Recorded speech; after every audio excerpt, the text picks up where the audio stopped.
What's up everybody, Matt Bryers here from TRITAC Martial Arts. In this exclusive video for Channel Fight Masterclass, we're going to focus on 7 tactics to close the distance and smash our opponent to the ground. Let's check it out.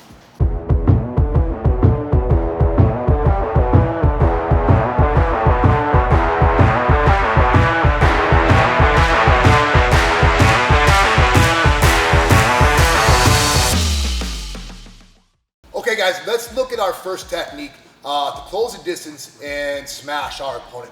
And I'm going to start off with one of my favorites we call killing the lead. And killing the lead can be used offensively and defensively depending on how my opponent moves and reacts. Okay, let's look at it offensively first. Actually, Max, let me have you stand right here. Guys, this is Max Lombardo. He's one of my fighters, MMA fighters here. We've been trying to get his first pro fight, but he's a successful amateur right now. So thanks to Max. I have some others who will work with us too. But I like Max a lot because obviously he's a very technical fighter, but he's also a big guy. He represents a lot of things that, you know, God forbid you have to fight someone this size. But we get to play with him today and have some fun. So first thing, I'm asking Max kind of be in a fighting stance. Like he's gonna coming at me aggressively. And the idea of killing the lead is I want to shut down this hand, whether he's throwing a punch or not. We'll just go right from the stance at first, okay? So, and we're gonna use almost like a parrying motion where I'm gonna step in and start jamming that lead hand. Now my left hand will then come right to his jaw. Like I'm jamming him in, and I'm actually trying to cup and hit a little bit here. If we're talking pure self-defense, I'm adding a headbutt right after, okay? So we'll look at that one piece again. Now I'm gonna add some flows off this so we can actually make it a little more real than just grabbing somebody's arm and headbutting him, okay? So first his hands are up, and I'm gonna be looking to encroach. So I'm gonna be stepping in, 1, 2, sliding in, and I'm looking to trap, and then I'm connecting with my hand to his lap. I'm not grabbing his wrist with a C grip. I'm having this top-down approach, almost like a hooking approach, where I'm like hooking on a Max's level, and then I'm gonna take a stomping headbutt using my forehead, driving right in his jawline, his temple, or his ear area, and bam, okay? One more time, boom. Now, once we enter in, we've closed the distance, now let's do something with this. If my opponent sucks or he's got no jaw, I might have knocked him out. But let's be honest, I've got to move. What's cool about this hand position is it lets us flow to an underhook. So with a bit of movement, on a step, low hook, and low Max up to deliver a knee. So I'll switch sides for you guys in a second. Let's do that again. Boom, boom, headbutt. Now my right arm flows through and my right leg follows, and I trap and cup his shoulder. Now very important, footwork. My left leg is like a swing step back, so it's touching the southpaw. That opens Max's body or head, depending on what I feel like hitting. Okay, let's come over here. So I enter in, headbutt, feed step, boom, okay. I took a little skip step on that. There's nothing wrong with doing that to load a nice powerful knee. Now, when we are doing the kill the lead concept, it's important that I'm not like necessarily in a tight boxing guard. We're fighting from what we call our fence position. My hands are up and open. I'm using this to kind of see my opponent, kind of create the space. If Max and I are here, like he has a hard time getting to my face. If I do this, he's kind of, you can see he's just inviting himself into me, okay? Nothing wrong with fighting like this. If you are engaged in an MMA fight or a boxing fight, kickboxing fight, or it's the heated combat, and your hands are here, well, that's what they should be. But if we have range, if we have space, and we want to use our awareness, especially if also I'm like, holy shit, this guy's coming at me, that's when our fence comes in. And we have a little bit more of a top-down approach. So, our hands are up, oh fuck, please don't hurt me, big guy. Bam, bam, headbutt, step, my foot follows. Now my right, left knee to sternum, go to the head, I can skip into it. One more time. I grabbed the headbutt one more time. I wanted to do a rush. I want the headbutt again, Max. I'm sorry, buddy. I know you want me to headbutt. So, 1, 2, headbutt, feed my underhook, back step. Okay, now let's switch it back over here. That was offensively. This works very similar defensively, especially off of Max throwing a jab. If Max throwing a jab, I kind of parry it. Well, that's kind of the idea of killing the lead. Now it's gonna follow right up. Boom, whoop, my fault, and right in, okay? What I sometimes have my students do when we're doing this is as they're killing the lead, they also put up their left arm just in case Max is throwing across, fast cross at the same time my hands are up. So boom, boom, connect, headbutt, weave through, let's now look at slipping off the jab. Obviously, the jab is probably the most effective tool in all striking, and it's something that you have to learn to defend against. If you are a grappler or you like fighting close on the inside, slipping is obviously one of your best tools to close the distance, okay? And let's look at a couple different responses. Since I'll be honest, I'm more of a jiu-jitsu grappling guy. I like the ability to close the distance on my opponent and then take them down, or like we did on the other lesson of killing the lead, smashing them up with some dirty strikes, close range strikes, like headbutts, elbows, that type of thing. But this one, it does lead us into a lot of different takedowns and body control. So let's just first, I have Max put the jab out there and kind of talk first about our footwork, because that's really important. So first thing, our slipping motion, obviously slip is a combination of a torso and hip rotation, a little bit of bend. It's not me just doing this with my head, okay? I need to slip and be able to get my body in line for the next technique. So first thing to do is I'm going to slip and then take a step. So slip and step, okay? Now I'm coming off line, and now I'm going to step forward back with my left leg. All right? So watch. Slip, step, boom. Slip, step, boom, okay? Now, I don't need to stay, let's say after I throw the jab and just pull it back after. I don't necessarily need to take a big level change. We'll go to the body in a second. I just come right back to strikes. Whoop, bam. I just put my right hand over the top. Very, very easy. Very, very common. You see it all the time, okay? But if I want to grapple, all right, what I'm going to do is I slip, step, and now I'm start looking for a body lock connect. Right? When we start going forward and into our opponent, I want to start getting him moving backwards, all right? I want to start taking his space. If I adjust myself to my opponent, and I don't make my opponent adjust to me, he's going to win the exchange. But I'm using my momentum, using my forward energy, that kinetic energy, to get him to move as well. So once he slips, whoop, bam. Now, getting a strong body lock. When I get a strong body lock, swing a little bit. Okay? Hold here. I'm not staying here because he can punch me and elbow me for too long, even though they're not going to be great punches, but I'm going to be pulling his body in, getting strong on my left foot, then my right leg's going to come behind his and just pull it to my ass and take him down.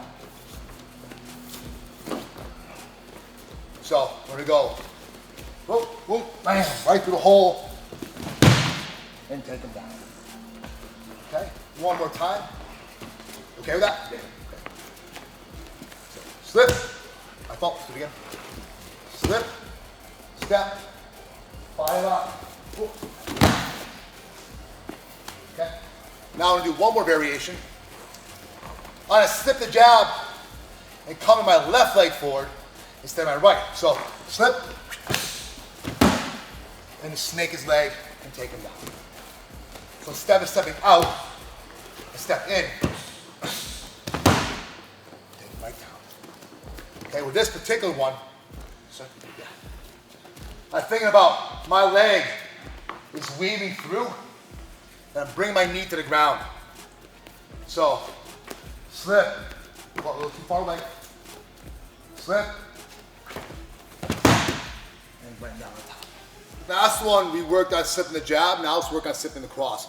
The mechanics stay the same, they're just reversed, okay? So let's have you leave that cross out there for a second first. All right, so punch coming at my face.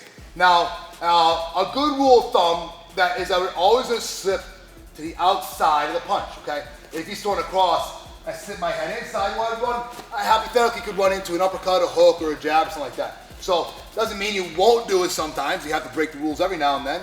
But 90% of the time, I'm gonna try to come to the outside. So, when I slip to the outside now, I turn my hip to step, okay? That left leg, and now I catch up to my right leg. Slip it again. So, slip, step, all right? Now I'm right back to my body lock, or I can start transferring to the back. Okay, so we'll give you two options off that.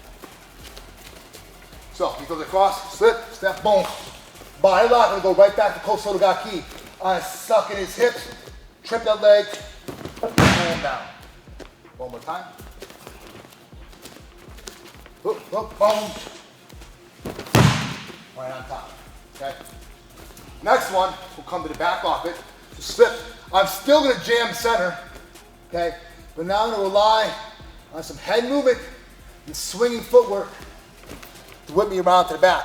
When I get to the back, I'm gonna make sure if I'm looking to my right hand is up, left hand down, and I'm making a connection right on his hip socket, and I'm starting to pull it in a little bit, okay? Now I'm gonna do a technique called Tani Otoshi. I step out a little bit with my left leg, then sit to my right hip, glide right on top.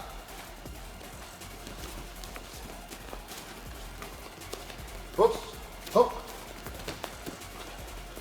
step, cut.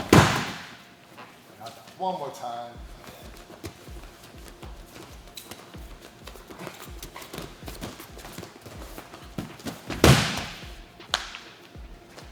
Okay, almost with every single technique and entry we do, we're looking at movement. I don't want to be static. If I'm coming through the door, I'm like adjusting myself to max, I'm fucked, right? When I'm coming through the door, I'm driving in. Use that forward motion to drive me to the back or drive me to the body lock.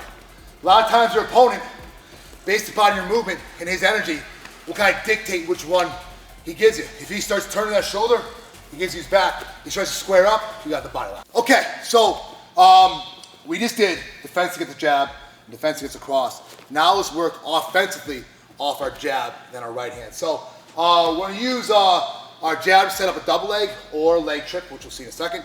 My old coach used to call it jab, jake down. Instead of takedown, jake down, because you're almost throwing the jab and starting to initiate the takedown at the same time. So I like that concept. So we'll start off, it's almost like a double jab. I throw my jab, then a little replacement footwork, jab again, and then go right for that takedown again, okay? Jab, up, right through the hole. Throw my jab long, sliding in, short, get my takedown, okay?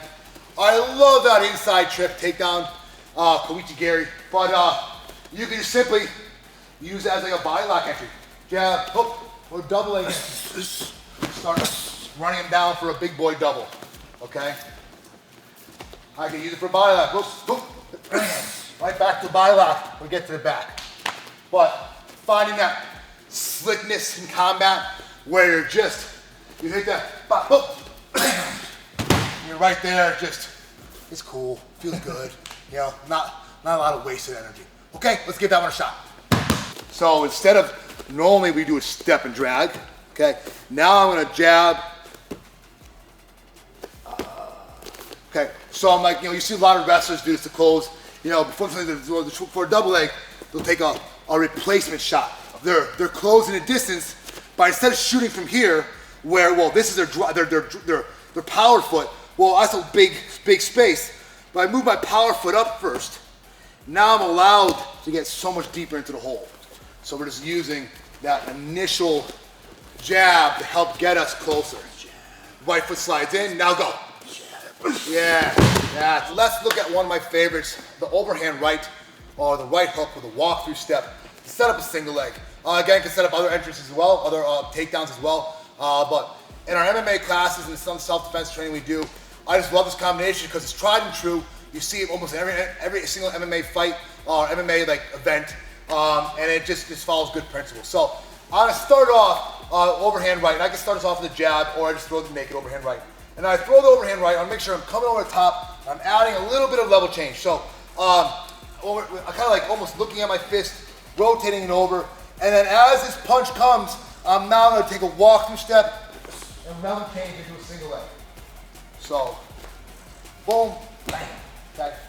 When I'm throwing my overhand right, kind of characteristics of the overhand right, it kind of has this cant to it where I'm like spying where I'm going, okay? So it allows me to kind of slide that right foot in after, and then set up my single.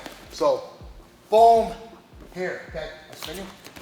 Okay, when we connect to our single leg, our head isn't standing inside, similar to the rule I talked about earlier.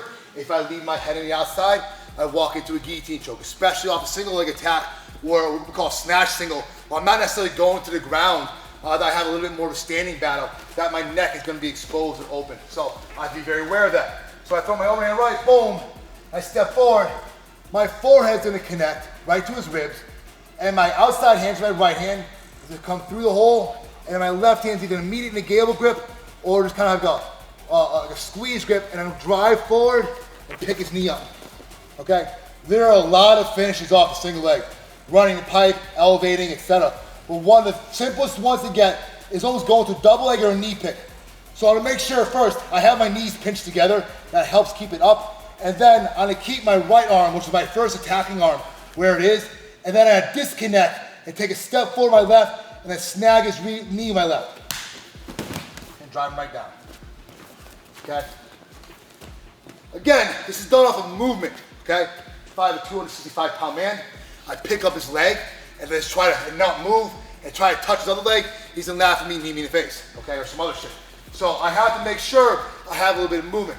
So I'm coming through, bam, drive through, kind of get him going, and then the simple pick after. If Max is able to settle, he's able to root himself, start getting his whizzer in, and start defending, well, my ability to finish that single leg with that knee pick or double leg feel has gone away. So one more time, don't be afraid to start off with the jab, overhand right, walk through step, pick up that single, get some movement, pick, and drop. Probably, arguably, I could have started with this one. I left it a little later. We like to call oh shit defense or sometimes frame one. And we're gonna do it offensively at first, because I think that's a little better in application if we're talking about smashing and entering than doing it defensively. Of course you can do it defensively, but let's just kind of stick offense. So what I want to do is I'm going to throw a jab, cross, and then enter in. I'm nice and light at first. So I throw a jab, cross. All I want to do is put my hands up. If we're being perfect, I'm going to put a palm to palm right on my forehead, and then using my elbows and bottom of my forearms as battering rams, okay? So boom, boom, bang, okay? Now in here, we're right back to either a body lock, boom, boom, boom, okay? I can start working to the back, boom, coming around, or I just continue my level change into those simple trips we were doing earlier. Bow, bow, boom. I missed the foot, but you get the idea. One more time. That's why I'm smashing in. Yeah. So boom, boom, boom, and snap, okay? What we call frame four, or sometimes referred to in boxing as a cross arm guard, okay? And the position is essentially this, okay? So when I throw, I start off that jab cross game, bam, bam. And it's almost like I'm throwing a downward elbow and knee in here. Now I'm gonna shift my weight to the left, capture the unhook, trap his head, and we're right back to the knees, or like a guillotine choke him, or a cement mixer, or get really, really dirty, okay? We'll save kind of some of those throws for another master class lesson, okay? So I throw my jab, cross, frame four, line in, knee. Jab, cross, frame four. Left arm trails underneath my left foot. Right hand comes to the neck. And right back to my knee, arm lock, or whatever, okay? You could, hypothetically, I could come to my right side underneath and let the, it doesn't really matter. I'm just looking for, my power, what feels natural to me. Both hands can glide and get a body lock. What's nice about the frame four is I just feel like it does lead itself really nicely to an underhook trap with that head control and a nice finish at the end.